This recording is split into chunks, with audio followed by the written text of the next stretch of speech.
Olá pessoal, bom dia. Dizem que religião não se discute. Talvez por isso ainda tenhamos tantos casos de intolerância religiosa. Dados da Secretaria Nacional de Direitos Humanos apontam que o Ceará é o quarto estado brasileiro com mais denúncias de intolerância religiosa. E é exatamente sobre este assunto que vamos falar no programa de hoje. Afinal, existe preconceito religioso na região do Cariri? É o que você confere a partir de agora do Cariri em Pauta.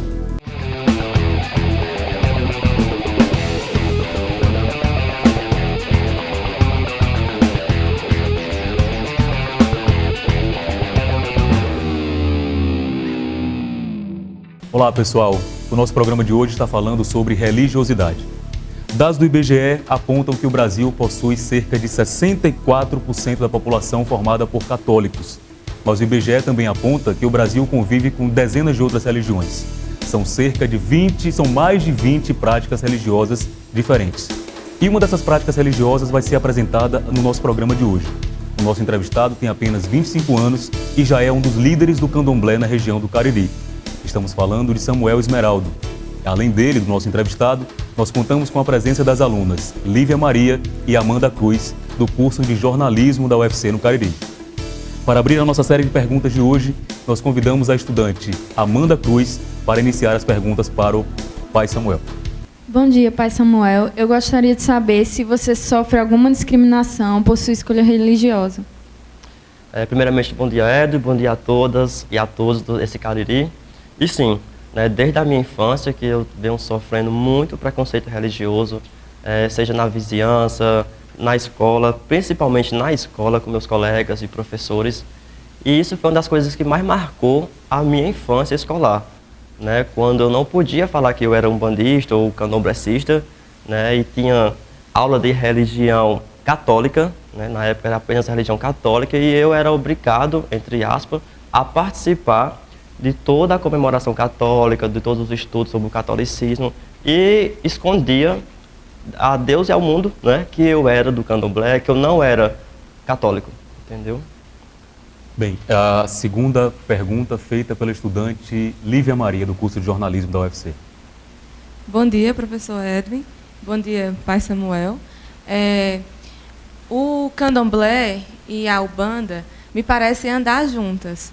Mas existe alguma diferença entre as duas religiões?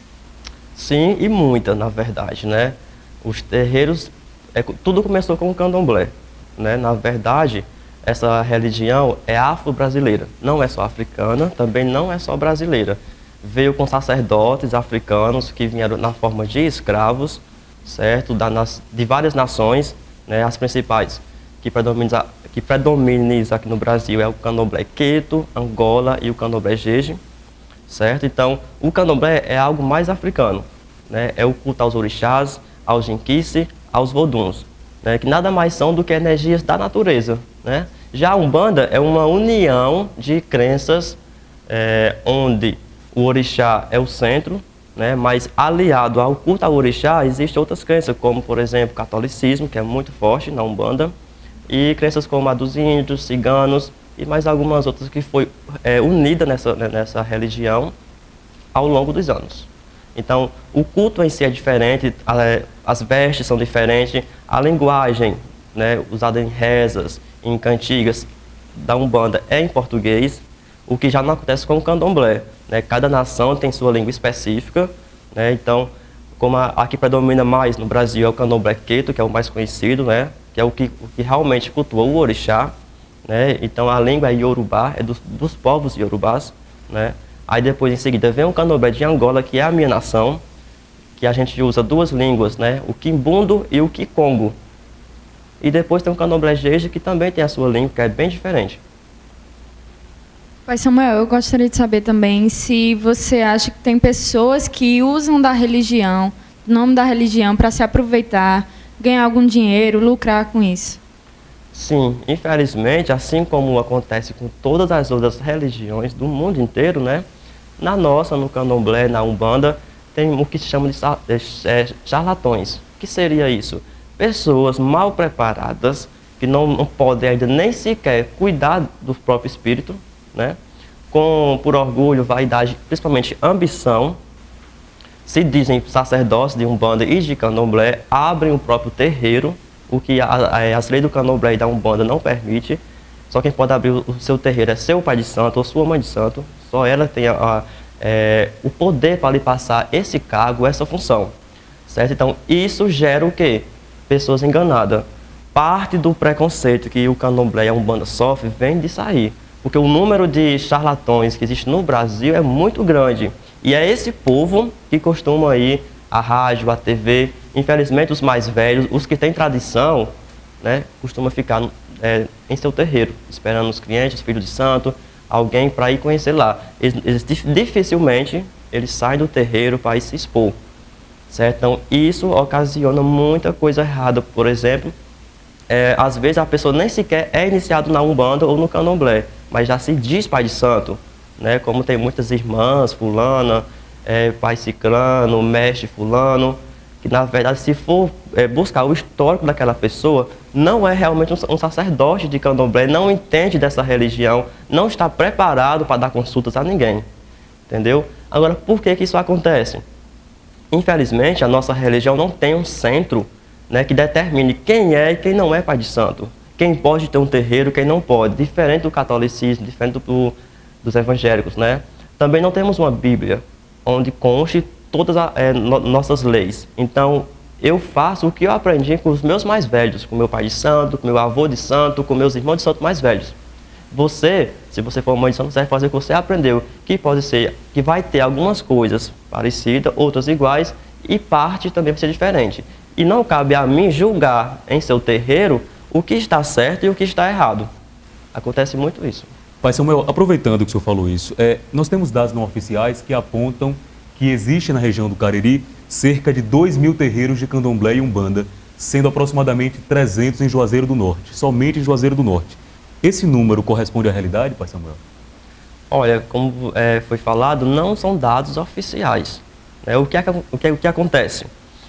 Algumas pessoas frequentam outros terreiros um ano, se desenvolvem na Umbanda, se desenvolvem no Candomblé, e já se acha com um pouco de conhecimento e por ambição, por orgulho ou vaidade, né, já abre o próprio terreiro, que geralmente é dentro da casa onde a pessoa mora, e faz propaganda para ganhar dinheiro. Acontece muito isso. Mas graças a Zambi, né, aos orixás, aos inquices, né, aqui na região tem sim pessoas que realmente são preparadas para tal, muitos pais de santo de Umbanda, muitos pais de santo de Candomblé, né? Mas infelizmente tem um bom número que infelizmente não estão preparados realmente para ter casa aberta. Pai Samuel, muitos associam o Candomblé, a Umbanda e até mesmo o Espiritismo com práticas e rituais de magia negra. Eu gostaria que você esclarecesse para a gente o que de fato o Candomblé pratica. Na verdade, isso aí não passa de puro preconceito, certo? O culto ao orixá, aos minquice e aos voduns, né, veio da África através de sacerdotes que vieram como escravos para o Brasil. Ao chegar aqui pela cultura branca europeia, né, dos portugueses, eles foram vistos como cultuadores de demônio. Na verdade, tudo quanto era crença negra era coisas do demônio, conforme acreditava-se na época e conforme isso vem passando de gerações para geração. Daí então o que acontece? Ficou certo, conceituado a Umbanda e o Candomblé como sendo culto ao demônio. Aquele termo pejorativo, macumba, como sendo algo do demônio. Na verdade, o Candomblé sequer acredita em demônios, né? Esse demônio cristão, de chifre, de rabo, a gente do Candomblé não acredita. Então, como eu vou cultuar aquilo que sequer eu acredito que exista? Acredito sim que existem espíritos negativos que possam perturbar os seres humanos.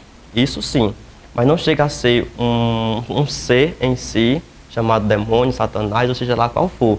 Então, de antemão, essa questão já está eliminada. Basta o quê? Quebrar um pouco desse preconceito. As pessoas se dispor a visitar terreiros, e quando eu digo terreiros que tenham realmente uma tradição, né, para poder conhecer um pouco do culto ao orixá, aos inquices, aos voduns, porque na verdade não há nada disso. Há sim pessoas mal intencionadas dentro de todas as religiões, que inclusive no Candomblé e na Umbanda e no Espiritismo também tem. Quanto à Umbanda cultua caboclos, né, que são os antigos vaqueiros, são os índios, que são os verdadeiros donos desse país, que alguém batizou de Brasil, né, nunca pertenceu a português nenhum. Né. Na verdade, quando o homem branco chegou aqui, aqui já existia dono, já existia habitante. Essa nação pertence aos índios. Nós estamos aqui de penetra, como popularmente falando, né? Chegamos aqui, escravizamos os índios, matamos e nos sentimos donos, né? Então, a Umbanda cultua esse povo, o povo cigano também. Parte dos caboclos que incorporam na Umbanda não morreram, se encantaram. Isso em destaque os índios, né? Eles saíam para fazer caça ou para fazer pesca e lá se encantava, não voltava mais. Então, a partir daí, ele se encantou. E tempos depois, por permissão de Zambi, Deus, né, ele volta, ele incorpora e volta aqui para praticar caridade, como também acontece com os pretos velhos. Os pretos velhos, na verdade, são os escravos, né, que sofreram aqui no Brasil, morreram de forma muito cruel, e a energia do espírito dele ficou aqui entre a gente. Então, eles voltam para prestar caridade até mesmo ao homem branco, né? Aquela raça, aquele ser que o escravizou, né? Então, a Umbanda e Candomblé e Espiritismo não tem nada de demoníaco. Não há culto a Satanás, né? Os orixás nada mais são do que espírito da natureza, como, por exemplo, espírito das águas, das matas, do fogo, do trovão. Então, isso é orixá. Agora, se alguém usa essas divindades para cultuar a ambição, para cultuar poder e esse tipo de coisa, aí já é uma outra história que acontece em todas as religiões. Ok, Pai Samuel. Amanda. Qual o significado dessa vestimenta para a religião? Da vestimenta que vocês usam nos rituais e tudo mais? Certo. Nossas vestimentas são de origem também africana, certo? E ela tem vários significados, quanto a cores, quanto a formato, certo? O iniciante tem um estilo de roupa, uma roupa mais simples, que o caracteriza como iniciante, certo? Em seguida vem a pessoa que está com 3 anos iniciado, já tem uma modificação na vestimenta dele, certo? E em seguida tem as pessoas de cargo, né? Então, o formato da roupa, até o próprio tipo de tecido, né, caracteriza a hierarquia à qual a pessoa pertence. Não só a vestimenta, como, por exemplo, também os colares, né, que a gente chama de fio de conta, né, indica também a hierarquia, né? A gente usa muito a simbologia de cores também, por exemplo. Então, cada colar, cada fio de conta representa uma energia, representa o orixá da pessoa, ou o inquice, ou o vodum. Bem, pessoal, este foi o nosso primeiro bloco do Cariri em Pauta. Vamos a um breve intervalo e daqui a pouquinho estamos de volta. Não saia daí.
Olá, pessoal. Estamos de volta com o Cariri em Pauta. No programa de hoje estamos falando sobre religiosidade. Dados do IBGE apontam que 64,6% da população brasileira é formada por católicos, 22,2% pelos evangélicos, 2% pelos espíritas, 0,3% pelos adeptos da Umbanda e Candomblé, o que dá aproximadamente 600 mil pessoas. Um dado curioso é que 8% da população brasileira declara não ter religião. Isso equivale a aproximadamente 15 milhões de pessoas. Bem, num país dito democrático, nós queremos saber se existe realmente tolerância religiosa. As diferentes religiões são respeitadas? Existe preconceito religioso? É o que nós estamos discutindo no programa de hoje, que tem como convidado Pai Samuel Esmeraldo, adepto do Candomblé, e neste bloco contamos com a presença dos estudantes Cícero Sebastião e Mônica Damasceno, do curso de jornalismo da UFC do Cariri. O Cariri em Pauta é um programa de entrevistas feito por alunos do curso de jornalismo. E abrindo a série de perguntas do nosso programa, eu convido o estudante Cícero Sebastião, do primeiro semestre de jornalismo, para começar a entrevista com o Pai Samuel. Bom dia, Pai Samuel. Bom dia, Edwin. Eu queria saber como você vê esse aumento do número de pessoas sem religião. O que se deve a isso, com você sendo um líder religioso? Acredito eu que a primeira coisa é o seguinte, vem preconceito religioso. Né? Esses dados aí, talvez, nem todos que disseram que não tem religião, realmente não tem. Né? A gente sabe que falar que é candomblessista, que é umbandista ou que é espírita, aqui no Brasil ainda está muito pesado. As pessoas ainda olham para a gente com um olhar esquisito, no mínimo esquisito. Né? O olhar mesmo é aquele que nós somos demoníaco, né? Que só faz o mal, que é macumbeiro. E quando eu digo macumbeiro, levando para o lado realmente pejorativo, negativo, aquele que faz trabalho para o mal. Né? Em seguida vem aquela questão da acepção religiosa. As pessoas quando entram de cabeça, né, se dedicam ao máximo para uma religião, terminam esquecendo dos outros lados da vida. Né? A gente tem que botar na cabeça que religião é apenas uma parte, não é tudo da nossa vida. Então, algumas pessoas que não têm uma religião definida, vêm dessa daí. Ou fica logo sem religião, ou frequenta várias, entendeu? Então não há uma definição por conta disso. Bom dia, Pai Samuel. Bom dia, Edwin. Bom dia a todos. Pai Samuel, eu queria saber qual o livro ou qual segmento que esse tipo de religião, o Candomblé e a Umbanda, eles seguem a ideia e essas coisas. Como eu falei no início da entrevista, né? Uma das coisas que faz com que haja muito charlatão dentro da Umbanda e dentro do Candomblé é não termos uma Bíblia, né, entre aspas, onde conste todas as regras, né, e todos os fundamentos da nossa religião. Né? O conhecimento é passado de pai para filho, pai de santo para filho de santo, e assim vai por os mais velhos ensinando aos mais novos. Né? Na África era assim, só que lá o culto ao orixá, Inquice e Vodum era apenas oral. Aqui no Brasil, atualmente, né, a gente tem a graça de hoje a termos livros publicados por diversos autores, né, tem alguns conhecimentos certos na internet. E quando eu digo certos, eu estou frisando que nem tudo que há na internet sobre Umbanda e Candomblé realmente é verdadeiro. Né? Por quê? Porque na internet qualquer um posta o que quiser. Então, eu aprendi Candomblé de um jeito, pai fulano vai aprender de outro jeito, então cada um tem seu ponto de vista e tem seu nível de conhecimento. Né? Cada um segue a uma tradição que foi transmitida pelo mais velho.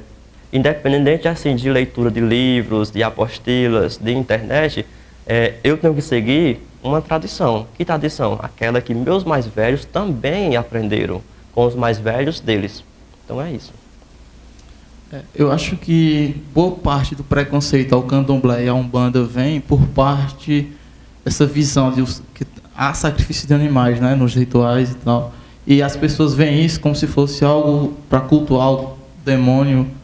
O sacrifício de animais há mesmo, e qual o significado?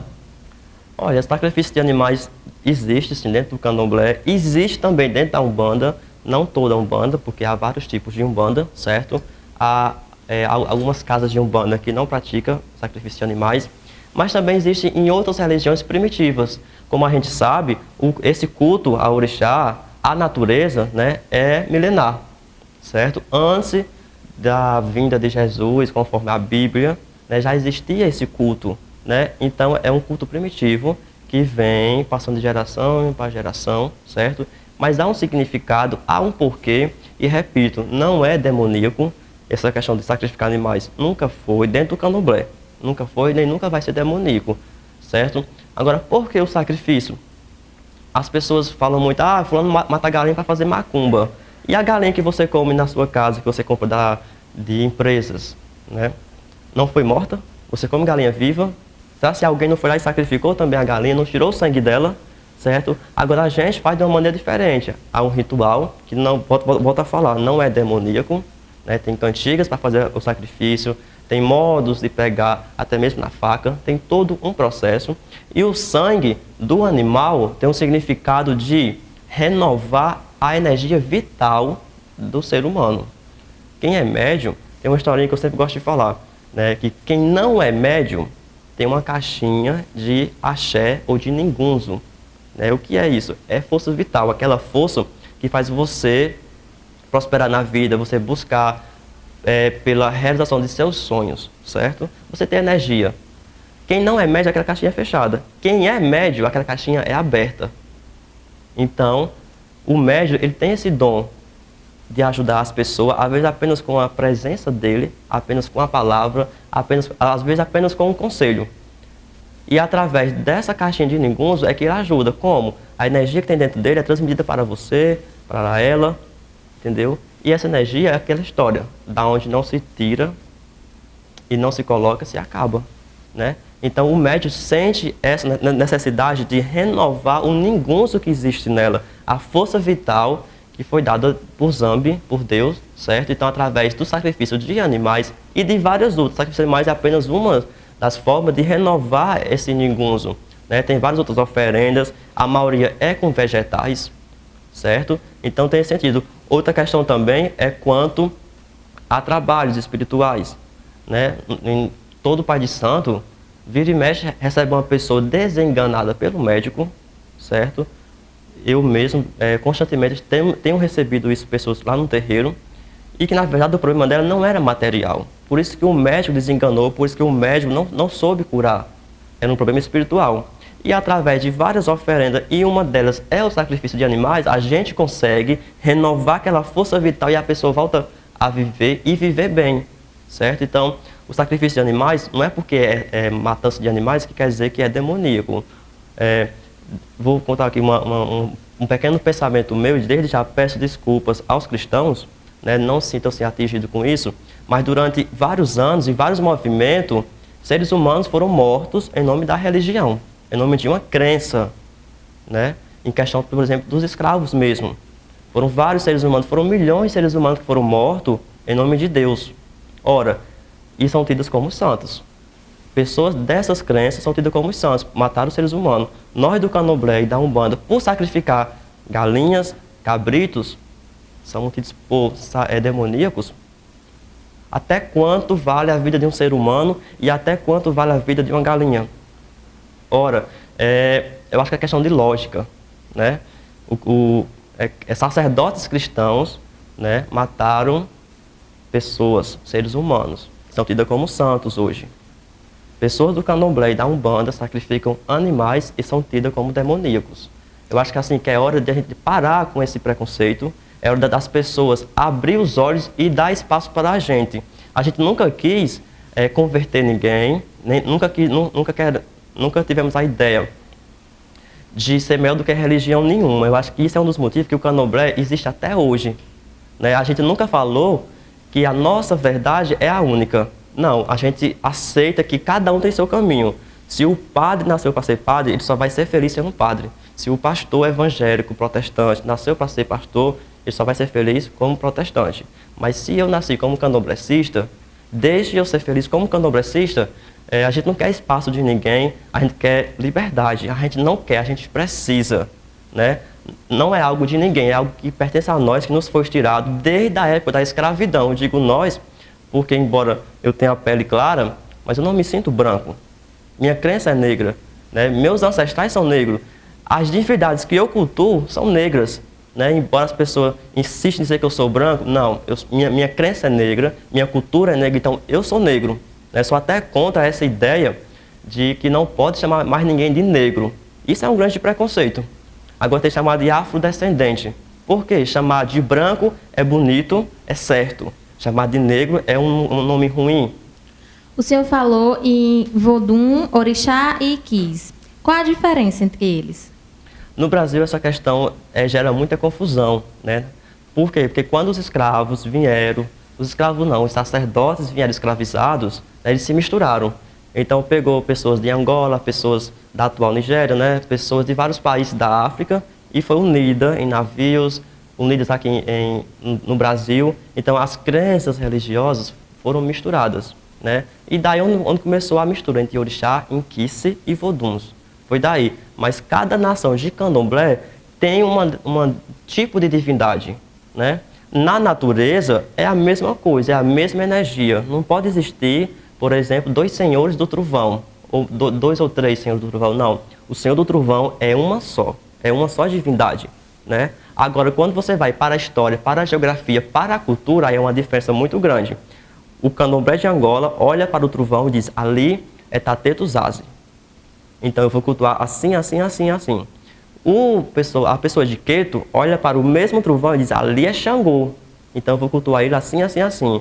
O povo Jeje, o povo da nação Jeje, olha para o mesmo trovão que o angoleiro viu, que a pessoa de Queto viu e diz, ali é Sobô.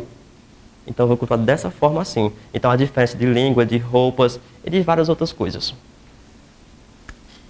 Há uma hierarquia entre os orixás, os inquices e os vodum?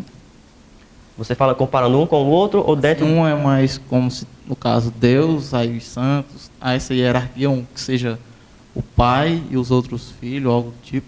Certo. Cada nação de Candomblé, né, tem sua hierarquia, né? Na verdade, assim como eu falei, na natureza é uma energia só. Então, no Candomblé de Angola, a gente tem Zambiapongo, que é o mesmo Deus católico, o mesmo Deus budista, o mesmo Deus de todas as religiões, certo? E abaixo de Zambiapongo existem os Minquice, né, que são as divindades da natureza. E quando eu falo divindades, não estou falando que o Candomblé seja politeísta, porque não é, porque a gente tem crença num Deus único. E abaixo dele tem o que a gente chama de divindade, que embora usemos esses nomes, mas são elementos da natureza, são espíritos da natureza. Pai Samuel, quem tem curiosidade, quem quer conhecer um pouco mais da religião do Candomblé, existe algum local em Juazeiro que as pessoas possam fazer essa visita? Bom, além das centenas de terreiros de Umbanda que existem aqui na cidade e na região, né, oficialmente existem 10 casas de Candomblé, né, de nações diversas, Angola, Queto e Jeje. Né, o Candomblé de Juazeiro já existe, já oferece várias nações, certo? Inclusive, queria até aproveitar a oportunidade e fazer o convite a todos do Cariri, né, que tiver interesse, não ir lá para criticar, nem ir lá com medo, porque lá não faz medo. Acho que o bicho mais feio que tem lá sou eu, certo? Então, hoje à noite, 6 horas, né, no terreiro Unzó Unganazazi, ao qual eu tenho o cargo lá de Tatandengue, mais conhecido como Pai Pequeno, né, vai ter a festa que chama Kizomba Tubiá Yaunzazi, que é festa da fogueira do Senhor do Trovão, 6 horas, né, na rua Padre Silvino Moreira, número 120, bairro Limoeiro, fica na lateral da construção do Shopping Juazeiro, por trás da Via Fashion. Vai ter essa festa de Candomblé, lá não vai ter sacrifício de animais, não vai ter demônios, ninguém vai se assustar com nada. É apenas um encontro religioso, onde tem danças, cânticos, e vai ser servido também como se bebe. Todos serão bem-vindos, independente do credo religioso, independente de ter ou não religião. Lá vai católicos, lá vai protestantes mesmo. Eu tenho amigos meus, protestantes, que vão. Né? Já fui para um terreiro onde um padre católico estava participando lá, assistindo. Achei, inclusive, uma coisa muito bonita, né, de um padre, um sacerdote cristão, estar lá, não para se converter, não para criticar, mas sim para conhecer. Né? Então, convite é aberto a todos. Bem, eu quero agradecer a presença do Pai Samuel, a presença dos estudantes do curso de jornalismo e agradecer mais uma vez aos nossos patrocinadores, a BSG, Birô de Serviços Gráficos, e as lojas Casa Bonita. Agradecer principalmente a você que está em casa e mais uma vez nos prestigia com a sua audiência. O Cariri em Pauta vai ficando por aqui. Fiquem todos com Deus, Alá, Oxalá, ou seja lá que outro nome vocês possam dar a essa entidade maior que cuida de todos nós. Muito obrigado, até sábado que vem.